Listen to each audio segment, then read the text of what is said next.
If you're interested in learning how I made this sumptuous looking egusi soup, then stick around for the recipe.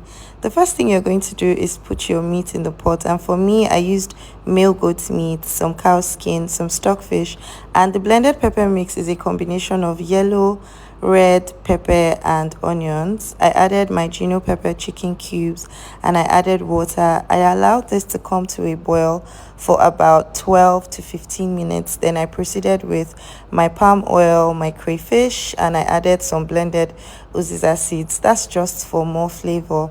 Now in my hand peel blended egusi, I'm going to be adding in some crayfish, some blended uziza seeds, some seasoning cubes, some pepper mix, and some chopped onions. I added a little bit of water and I mixed this to a paste. Now you can make the paste slightly runny or thicker depending on the consistency of egusi that you want.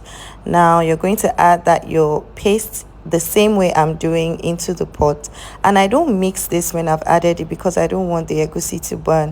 When you're making egusi, to be honest, you need a lot of patience. So when you add the egusi in, you're going to turn the heat down to medium low and you're going to allow it to, simmer like down for about 15 minutes.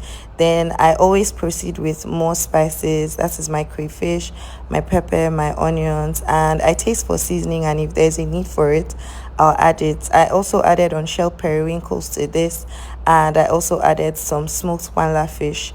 I gave this a good mix and I allowed it to simmer for another 3 to 4 minutes, and then I added freshly cut uziza leaves. I promise you, the aroma, the flavor, the taste of this egusi is so perfect.